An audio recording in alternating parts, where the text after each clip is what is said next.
Hello guys, welcome back with me. Don't forget to like, comment, share, and subscribe this channel. Coinbase is fighting back as the SEC closes in on tornado cash.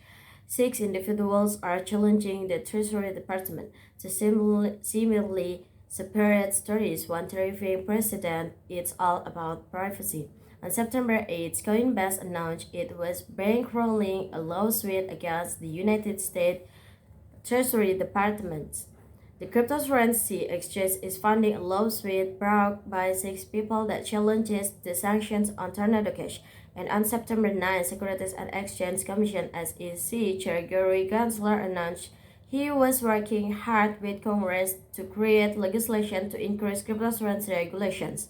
But these two stories are not mutually exclusive. The sequence of events proves that governments are poorly reactive rather than proactive when it comes to decentralized finance, the EFI. Thunder Cash was sanctioned by the Office of Foreign Assets Control (OFAC) back in August. OFAC claimed the smart contract mixer has helped to launder more than $7 billion worth of cryptocurrency since its creation in 2019, including over $455 million stolen by the North Korean linked hackers Lazarus Group. Coinbase CEO Brian Armstrong said in a statement that Treasury went too far, taking the unprecedented step of sanctioning an entire technology instead of specific individuals. In addition to claiming the sanctions exceeded the department's authority, Coinbase argued the measures remove privacy and security for crypto users, harm innocent people, and stifle innovation. The next day, Gensler doubled down on his push the tougher regulation of the DFI market, claiming crypto companies would not prosper without it. Nothing about the crypto markets is incompatible with the securities laws. Investor protection is just as relevant regardless of underlying technologies. Not only does his choice of words such as regardless of underlying technologies betray his lack of understanding of crypto and blockchain technology, but his speech prompted an outcry from the Web3 community, with many claiming government regulation is a wolf in sheep clothing.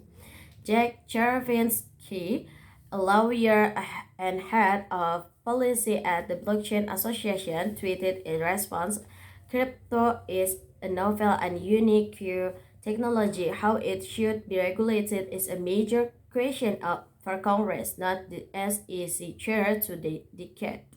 Security legislation is worrying enough, but the Tornado Cash sanctions set an alarming benchmark for anyone involved in digital assets. Not only are blockchain technology and cryptography constantly changing, what's secure now might not be secure in the near future and almost certainly won't be secure next year.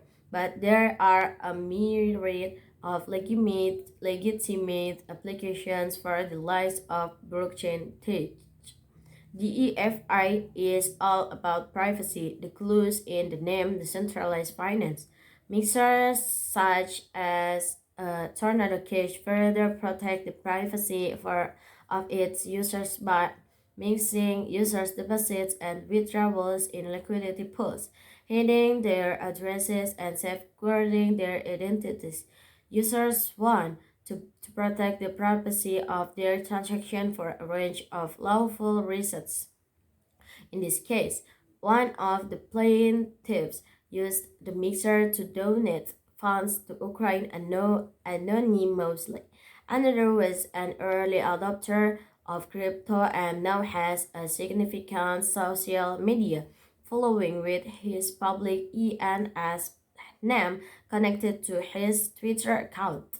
He used the smart contract to protect his security while transacting. Now their assets are trapped in Tornado Cash. A person's finance includes some of their most sensitive personal information. Maybe and law-abiding citizens have the right to keep this private. Maybe that's all from me. Thank you for watching. Don't forget to like, comment, share, and subscribe to the channel. Bye bye.